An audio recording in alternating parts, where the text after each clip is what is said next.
Você sabe quem é o grande concorrente de Deus? Você sabe? Algumas pessoas acham que o grande concorrente de Deus é Satanás. Não é. O grande concorrente de Deus é a sua imaginação. É a sua imaginação. A essência da idolatria, é criarmos um Deus de acordo com a nossa imaginação. É não servirmos ao Deus revelado, não obedecermos ao Deus revelado, mas servirmos e obedecermos ao Deus da nossa imaginação.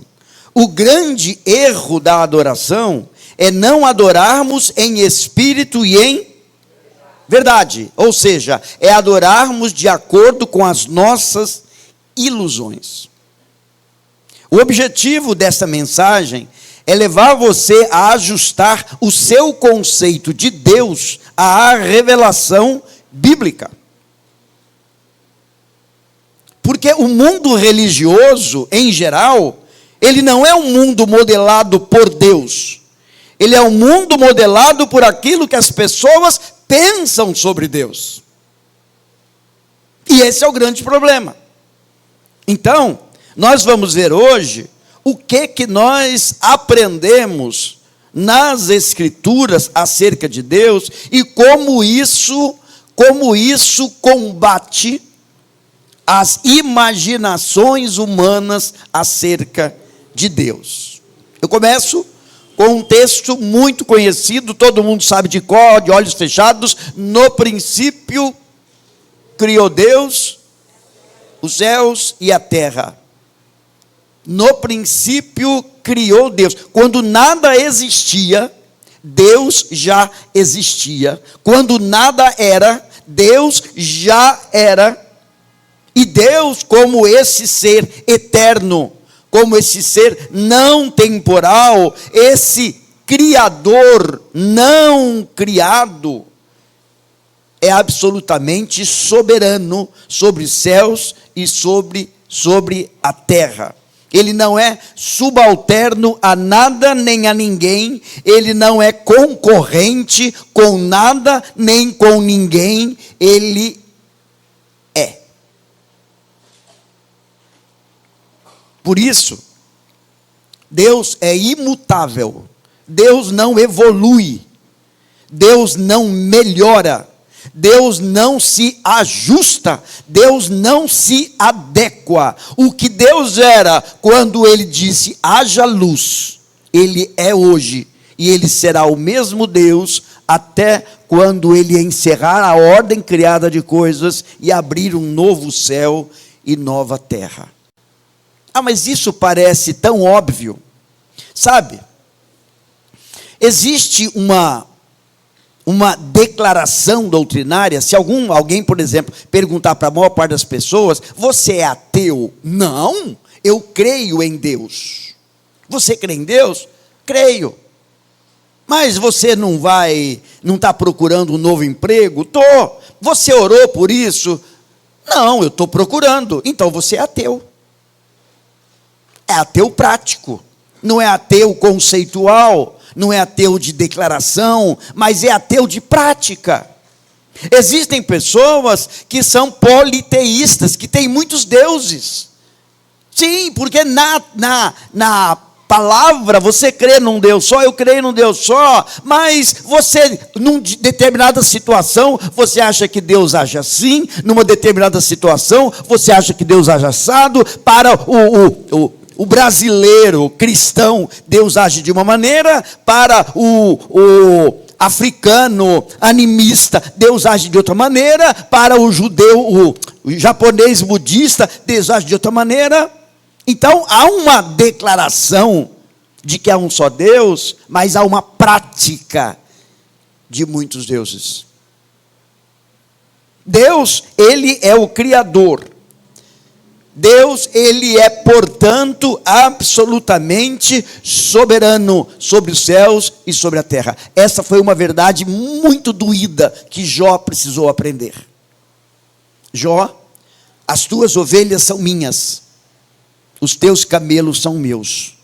Jó, as tuas juntas de bois são minhas juntas de bois, os teus filhos são meus, e a tua saúde é meu. A tua saúde é minha, e eu não devo explicações para você. Deus não deve explicações para você, nada aquilo que Deus venha a fazer em você, por você ou através de você. Deus é absolutamente soberano. Se Deus hoje quiser me tornar cego, surdo, mudo, maneta e perneta, ele continua Deus justo sobre os céus e sobre a terra. Aí eu pergunto para você, fale sobre você ou fale sobre aqueles que você conhece, é assim que enxergam Deus? Como um Deus que é absolutamente soberano sobre tudo e sobre todos? Vamos continuar mais uma verdade. Deus, aliás, deixe-me um pouquinho ainda no princípio criou Deus os céus e a terra. Deus, ele tem uma existência objetiva. Ele não tem uma existência subjetiva. O que quer dizer com isso? Deus não existe porque eu penso em Deus. Deus não existe porque eu amo a Deus. Deus não existe porque eu falo de Deus. Deus existe porque ele é Deus. Ele não existe por causa de nós. Deus sem nós é Deus. Nós sem Deus não somos nada.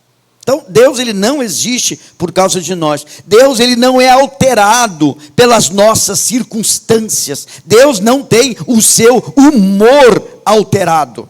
Ele continua Deus. Sabe aquela frase, parece que Deus não me ama, parece que Deus não faz nada? Isso é um erro. Porque nós avaliamos Deus a partir da maneira como nós nos sentimos em determinada circunstância. Eu estou sofrendo, eu estou clamando, eu estou pedindo. Deus não está fazendo nada. É como se isso mudasse a essência de Deus. Deus, ele é Deus, independente do que eu sinto sobre Ele, do que eu penso sobre Ele, do que eu adoro a Ele, do que eu obedeço a Ele. Deus continua sendo Deus. Agora veja, Deus, ele é único, ele não é múltiplo. Eu separei um texto aqui que eu acho bastante interessante. Chegou um homem de Deus e falou ao rei de Israel e disse: assim diz o Senhor, porquanto os sírios disseram, o Senhor é Deus dos montes e não dos vales, toda esta grande multidão entregarei nas tuas mãos, e assim sabereis que eu sou o Senhor. Porque quando Deus escolhe Abraão, quando Deus tira Abraão do meio do politeísmo, lá de Ur dos Caldeus, quando Deus traz Abraão para a terra de Canaã, havia muitos povos e cada povo com o seu Deus. E os povos das montanhas achavam que o seu Deus era um Deus que tinha mais poder se a luta fosse na montanha, e tinha outros povos que eram povos dos vales, e achavam que Deus teria mais poder se fosse nos vales. E aí então, Deus se revela, aqui nós já estamos depois do Êxodo, mas antes do Êxodo, quando Deus fala através de Moisés, que Deus diz, eu sou o que sou. Deus vai provando, eles dizem que tem um Deus que é o rio Nilo, não é Deus. Que são as rãs, não é Deus. Que é isso, não é Deus. Para que saibais que eu sou o Senhor. Neste caso aqui, quando o profeta fala ao povo o seguinte, olha, os sírios, eles estão dizendo que o nosso Deus é Deus dos montes, e eles vão brigar com a gente nos vales. Porque na cabeça deles, se brigar com a gente nos vales, nós vamos perder. Mas Deus está dizendo que eles serão derrotados também nos vales. Sabe, gente, talvez para nós isso pareça uma coisa muito óbvia. Mas para nós não é tão óbvio assim. Às vezes a gente olha para as circunstâncias e a gente pensa, se pelo menos as coisas estivessem assim, Deus poderia fazer.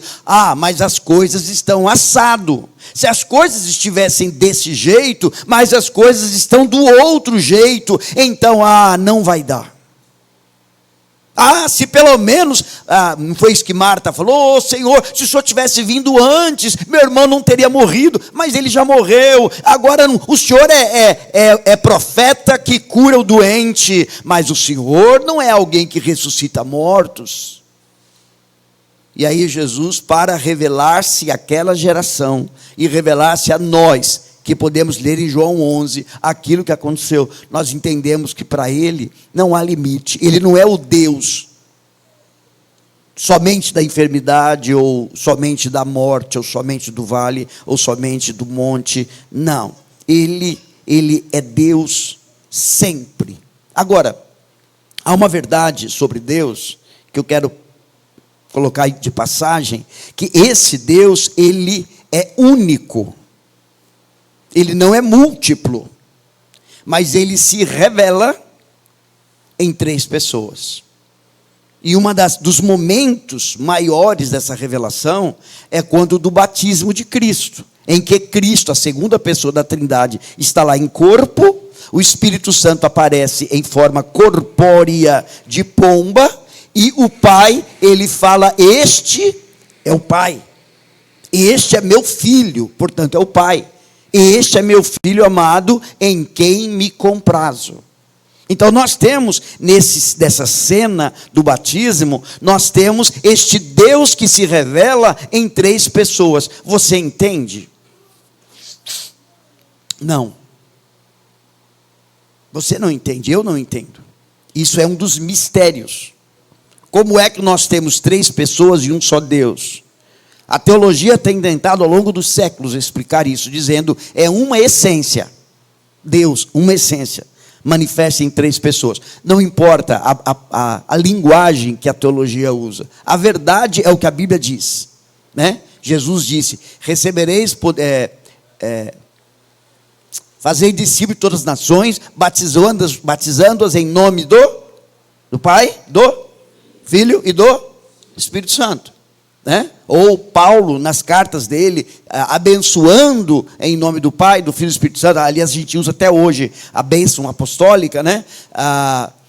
Que o amor de Deus Pai, a graça de Cristo Jesus, as consolações do Espírito sejam sobre vocês. Isso é bíblico. Então, este Deus, ele se relaciona com você. Este Deus se relaciona com você a partir destas 3 pessoas, distintas pessoas. O Filho não é o Pai não é o Espírito não é o Filho, são 3 pessoas distintas, mas um só Deus. Um só Deus.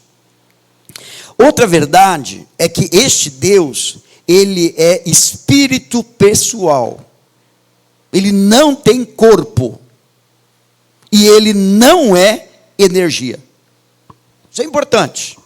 Jesus conversando com a mulher samaritana, a mulher samaritana estava falando sobre adoração. Ele diz, vós adorais o que não conheceis, nós adoramos o que conhecemos, porque a salvação vem dos judeus, mas vem a hora, e já chegou, em que os verdadeiros adoradores adorarão o Pai em espírito e em verdade, porque são estes que o Pai procura para seus adoradores. Sabe o que Jesus está dizendo aqui? Que se você não o adora em espírito e em verdade, o Pai, ele não está olhando para você. Vai ser para você como foi com Caim. Deus aceitou o culto de Abel, não aceitou o culto de Caim. Deus aceitou a oferta de Abel, não aceitou a oferta de Caim. Está dizendo que Deus procura a tais que assim o adorem em espírito e em verdade. Deus é espírito, e importa que os seus adoradores o adorem em espírito e em verdade. Quando a gente fala que Deus é espírito pessoal, a gente está dizendo que Deus, ele tem pensamentos. A gente está dizendo que Deus tem sentimentos. E a gente está dizendo que Deus tem propósitos, vontades, intenções. Então, o que é uma pessoa? Uma pessoa é alguém que tem os seus pensamentos, os seus sentimentos e as suas intenções, as suas vontades ou o seu propósito. Deus é espírito, pessoal. Deus não é corpo, não tem corpo, por isso que nós não o vemos, mas Deus também não é uma energia.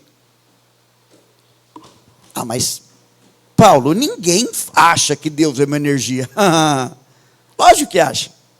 Acha que você faz com Deus, que nem você faz com energia elétrica. Desde que você use o cabo certo, na conexão certa, vai ligar o que você quer. A grande maioria das pessoas pensam assim, que Deus é manipulável, que desde que você tenha a senha correta, desde que você tenha o fio correto, desde que você faça a ligação correta, Ele fará aquilo que você quer. Quando você apertar o botão, Ele vai agir.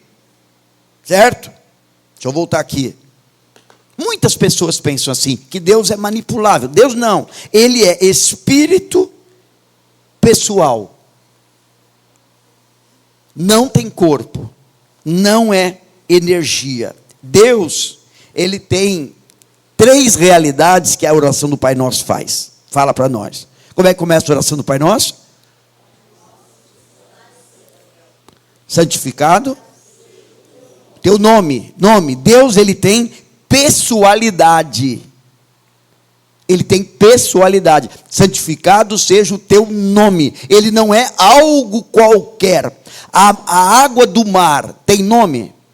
Se ela estiver ali no Pacífico, no Oceano, no Atlântico, se ela estiver no mar Mediterrâneo, se ela estiver dentro de um balde, ela é água. Ela não tem pessoalidade. Deus, Ele tem pessoalidade.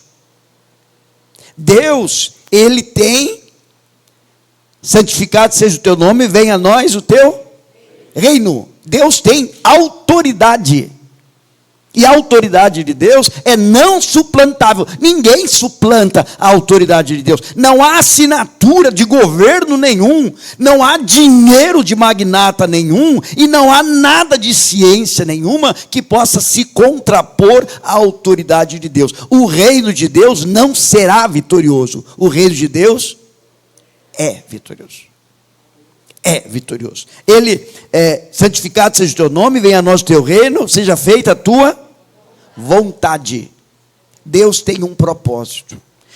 Como nós seríamos mais tranquilos, como nós seríamos menos ansiosos, se nós entendêssemos que Deus tem algo pensado para nós.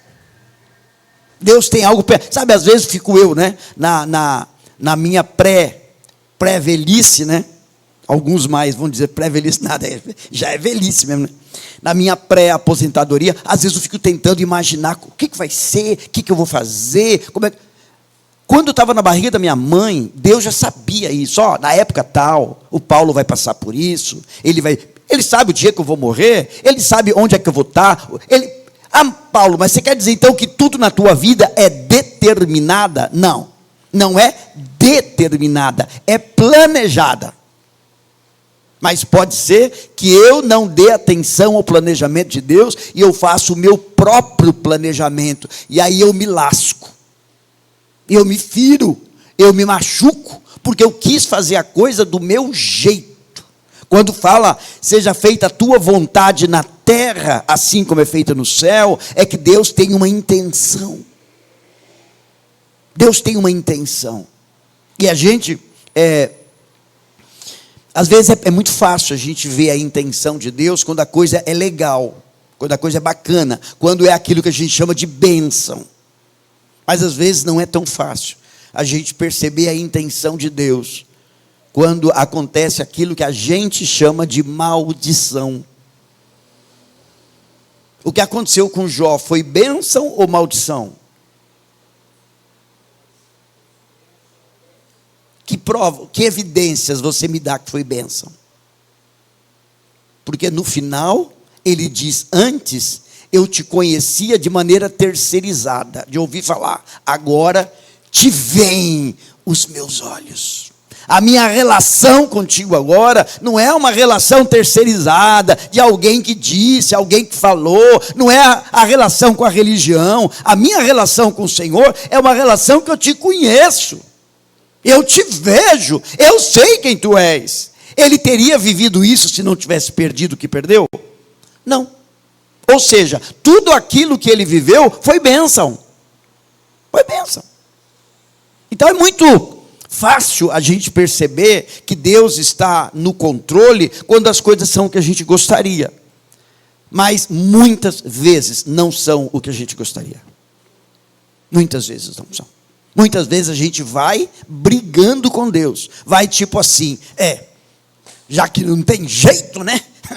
Não é o que eu queria, mas o Senhor é Deus, eu sou homem, o Senhor manda, e manda quem pode, obedece quem tem juízo, então eu vou. Mas não é uma sujeição tranquila, uma sujeição dócil, de quem sabe, Deus, eu não entendo, mas eu confio, e por isso eu vou descansar. Não é isso que o Salmo 127 fala? Inútil vos será levantar de madrugada, comer o pão de dores, pois assim dá ele aos seus amados enquanto dormem. Deus, ele tem pessoalidade, Deus, ele tem autoridade e ele tem vontade. E sabe o que para mim e para você, o que significa? Que a tua relação com Deus não precisa ser uma relação distante, não precisa ser uma relação religiosa, não precisa ser uma relação no mundo das ideias. A sua relação com Deus pode ser uma relação como a gente tem. Quer ver um exemplo? Estou me sentindo tão só, mas ninguém está comigo. Eu estou mal, ninguém viu, mas Deus está aí. Eu sei, mas não estou falando de Deus, eu estou falando de alguém. Opa, eu acabei de dizer que Deus não é ninguém.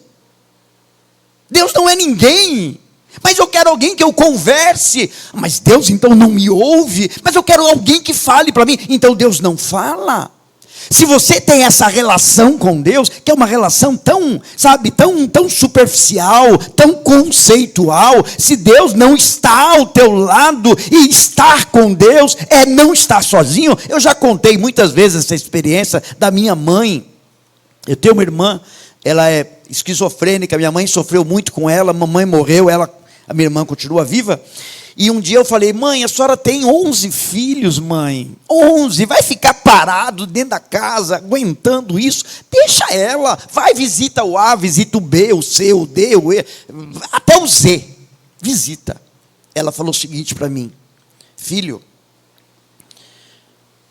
quando a Nice sai de casa e a mãe fica, eu não fico só. Mas quando eu saio de casa e a Nice fica só. Com aquela frase, eu entendi o que é vida espiritual, o que é vida interior. A vida interior é vida interior, que não depende de nada que está por fora, nada que está ao redor. Eu estou com Ele, Ele está comigo. E vou dizer uma coisa para você, se você ainda não experimentou isso, você precisa refletir seriamente na tua relação com Ele. Se você sempre depende de alguém humano, do abraço do alguém humano, da palavra do alguém humano, do apoio do alguém humano, é porque você ainda não experimentou Deus em toda a sua grandeza. Você ainda tem uma relação com Deus que é uma relação superficial. Deus, como Ele não tem corpo, Ele não tem limite da matéria. Ele não está limitado por tempo e espaço. Não está limitado por tempo e espaço. Essa questão da limitação de tempo e espaço foi o que pegou para Marta. Marta falou assim, mestre, eu mandei te chamar, e o senhor demorou para vir. E como o senhor demorou para vir, quando o senhor chegou, já era tarde. Então, o espaço que havia entre o Senhor e Lázaro não permitia que o Senhor fizesse nada. O tempo que o Senhor levou para chegar de onde estava até Lázaro, perdeu. E aí Jesus fala, não, Vai lá na porta do túmulo, Lázaro, vem para fora. Então, talvez você pense na sua vida por essa ótica de que o espaço, a distância espacial e a distância temporal limita a ação de Deus. Ah, mas fulano está lá, se eu pudesse ir até lá, e se eu pudesse orar com ele lá, e se eu pudesse tocar nele lá, alguma coisa aconteceria. Lembra do homem paralítico que tinha um filho doente, que falou com Jesus? E o homem, ele disse, mestre, o senhor não precisa nem ir na minha casa, o senhor fala. Eu sou homem sujeito à autoridade, quando eu digo alguém vai, ele vai, quando eu digo vem, ele vem. Se o senhor disser, e Jesus fala, então vai. Seja feito conforme a tua fé, vai. E Jesus não precisou ir até lá, e quando ele chegou, realmente o milagre havia acontecido. Nós, como somos corpo, e o nosso corpo depende de ir e vir, e o nosso corpo lida com ontem, hoje e amanhã, nós vivemos apavorados, achando que Deus vai perder o tempo. Isso não acontece, isso nunca acontece. Por isso que quando ele fala com Moisés, não sei se eu cheguei aqui, disse Deus, Moisés fala assim, Senhor, quando eu chegar lá, o pessoal vai querer saber, mas quem é o Deus que te mandou? Porque nós estamos aqui no Egito, tem os deuses do Egito, tem os deuses dos cananeus, tem os deuses aqui, os deuses... Eles vão saber quem é o Deus. E aí Deus diz assim para Moisés, eu sou o que sou, disse Deus, assim dirás aos filhos de Israel, eu sou, me enviou a vós. A expressão eu sou, ela é 5 letras no hebraico. Yahvé, ou Jeová, é eu sou. Então, quando Moisés pede um nome para Deus, Deus ele não apresenta um nome, ele apresenta uma natureza. Eu sou, eu não estou. Eu não estou. Até 4 de maio de 62, eu não era Paulo. Eu era um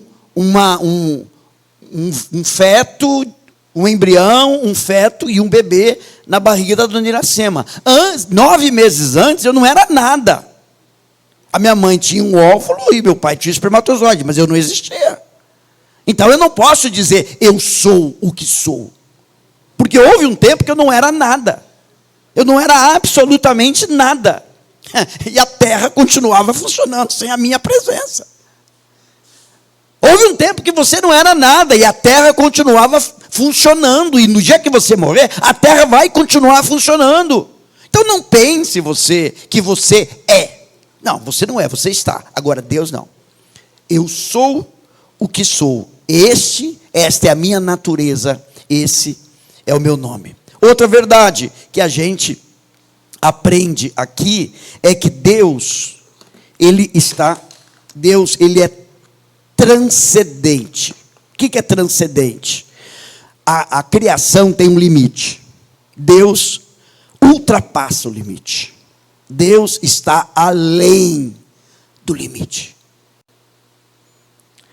Atos, o apóstolo Paulo falando sobre os deuses de Atenas, ele diz assim, o Deus que fez o mundo e tudo que nele existe, sendo ele Senhor do céu e da terra, não habita em santuário feito por mãos humanas, nem é servido por mãos humanas, como se de alguma coisa precisasse, pois ele mesmo é quem dá a todos a vida, respiração e tudo mais. De um só fez toda a raça humana para habitar sobre toda a face da terra, havendo fixado os tempos previamente estabelecidos e os limites da sua habitação.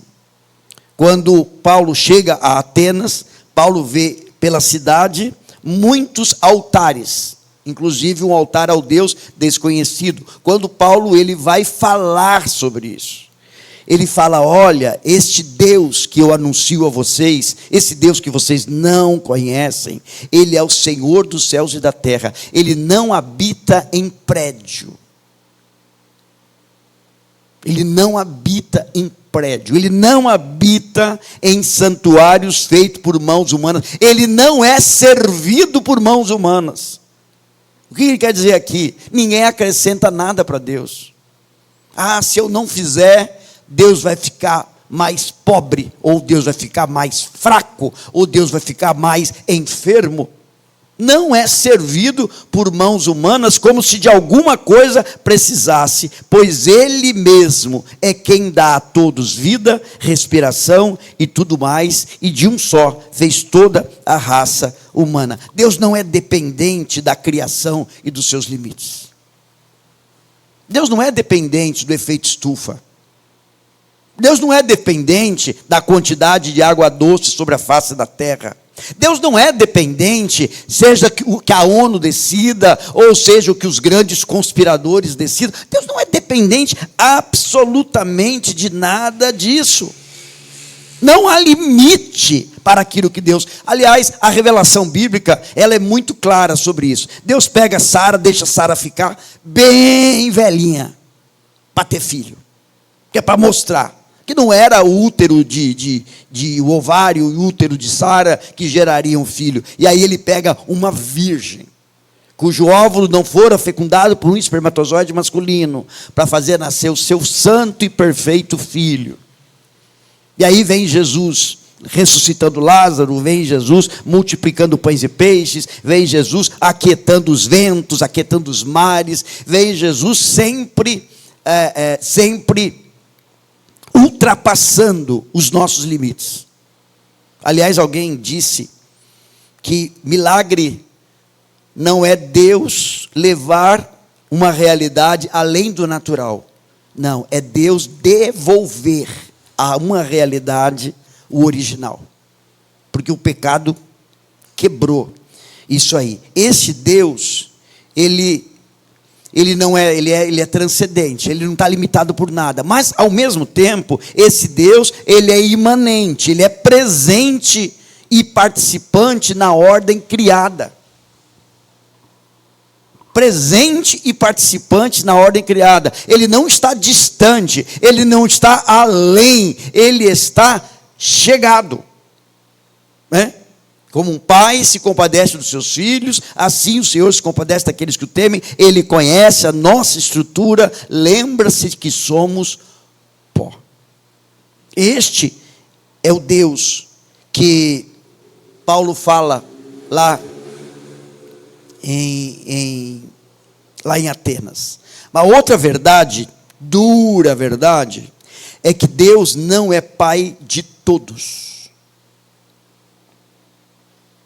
Deus, ele é criador de todos. Então ele é pai de todos no sentido que ele criou e ele cuida. Ele faz com que o sol nasça sobre maus e bons, a chuva caia sobre justos e injustos.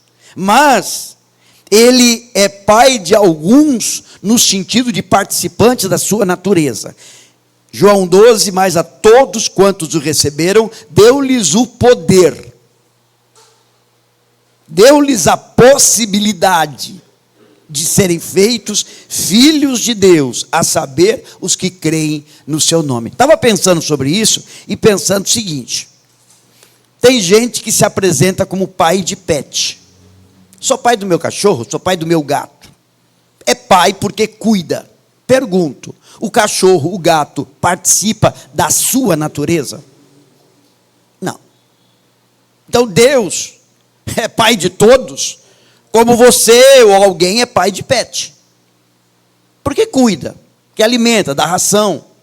Mas Deus só é pai daqueles que participam da sua natureza. Os meus filhos são aqueles que nasceram participantes da minha natureza, da união entre eu e Cristina, que nasceram Felipe, Lucas e Ana Paula. Eles são expressão da nossa natureza.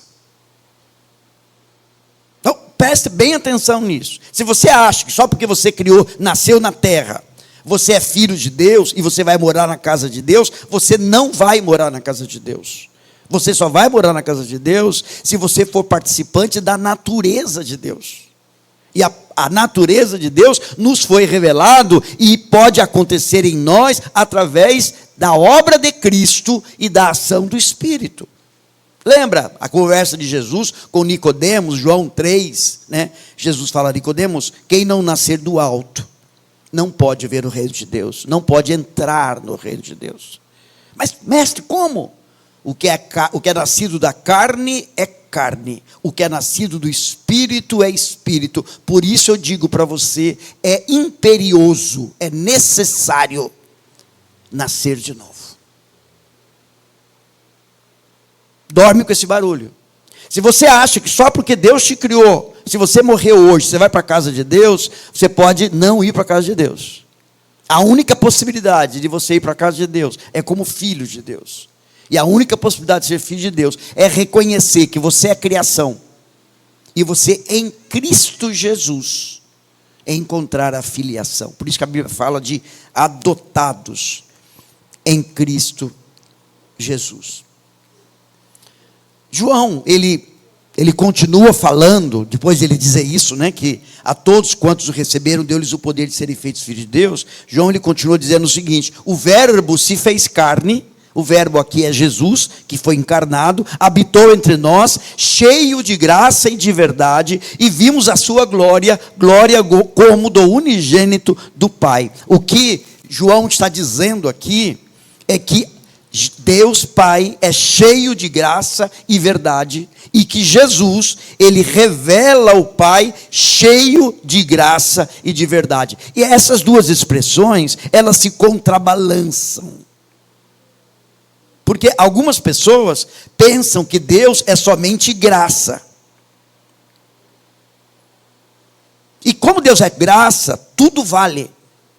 Mas Deus não é somente graça. Deus, ele é verdade.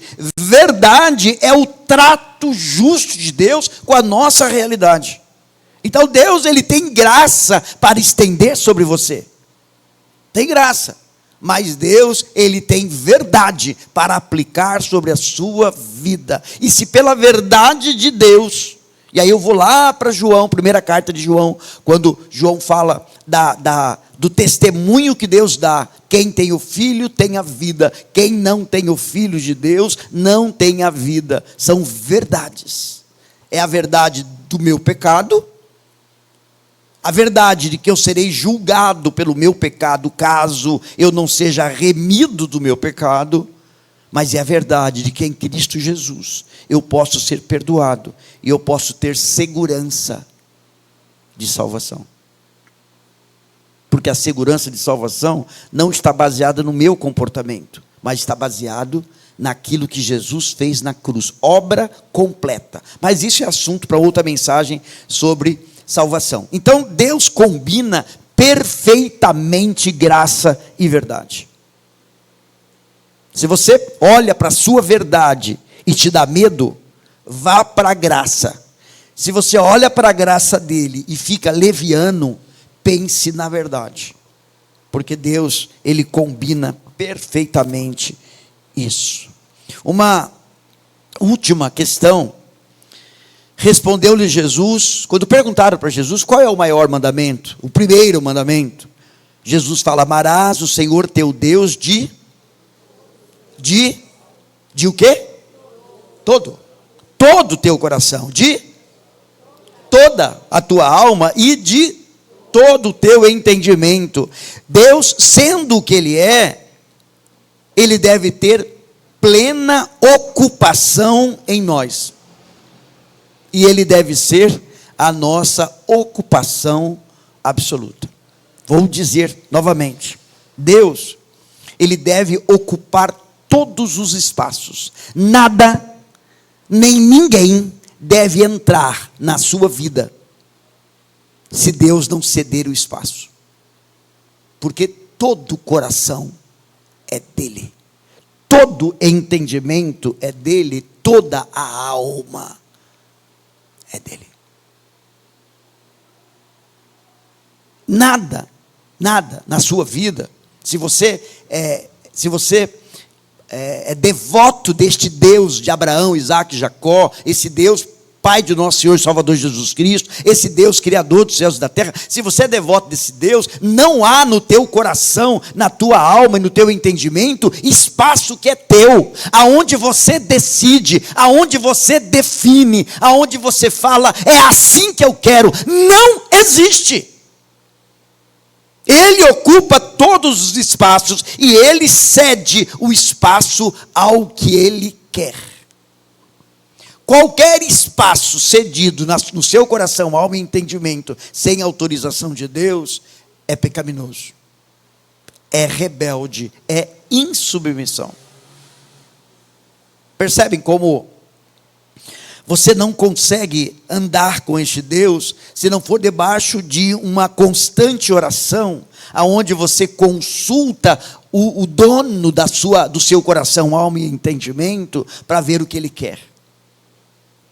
A oração não é para você apresentar a Deus o que você quer, e Deus então selar, Deus então permitir, Deus então conceder. A oração não é para isso.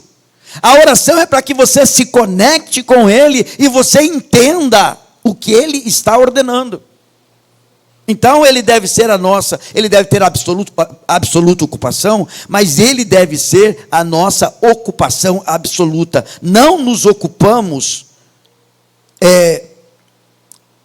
nós nos ocupamos só de Deus. Nós nos ocupamos só de Deus e daquilo que Deus ordena. Então a minha ocupação máxima não é a Cristina. A minha ocupação máxima não são meus filhos, não são meus netos. A minha ocupação máxima é Deus.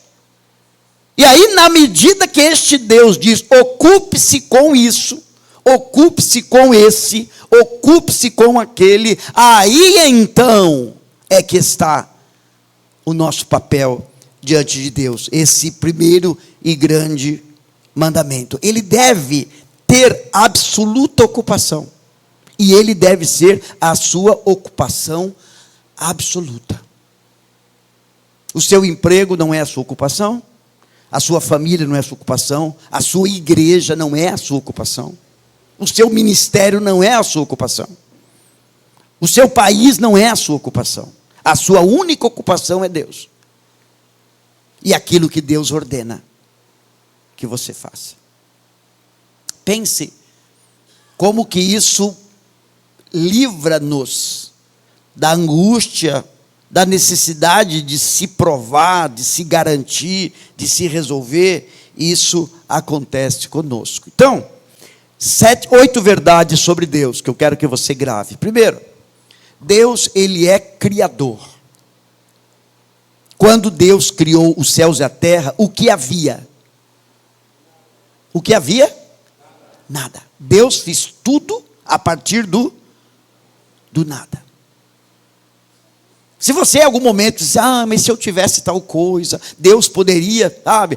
E se pelo menos eu tivesse o meu olerite, Deus poderia sustentar a minha vida, como se Deus dependesse do olerite ou de qualquer coisa desse jeito. Deus, Ele é criador, Ele pode do nada criar tudo na sua vida. Foi isso que Ele fez com Elias. Elias sustentado pelo corvo, e aí Deus fala, vai lá, eu mandei uma viúva te sustentar, e eu imagino que Elias pensou assim, vai ser uma viúva rica, vai cuidar de mim, que legal, que bom. Quando ele chega lá, a mulher fala, como é que é? Eu cuidar de você? O que eu tenho, Malemar está dando para mim, para meu filho, eu vou fazer um bolinho, eu vou comer metade, ele metade, e a gente vai ficar esperando a morte chegar, eu vou cuidar de você. E aí Elias fala, Deus diz, faça para mim, para você e para ele, porque ele diz, não faltará nem do seu azeite, nem da sua farinha, tudo vai ter. Nós somos assim, a gente olha a conta bancária, a gente olha o armário, a despensa, a gente olha as coisas e a gente não vê, e quando a gente não vê, a gente se angustia, mas a gente esquece que Deus é criador. 2, Deus, Ele tem uma existência objetiva, não subjetiva. Deus não depende do que eu vejo, do que eu sinto, do que eu sei e do que eu faço. Ele tem uma existência objetiva. Deus, ele é único, ele não é múltiplo.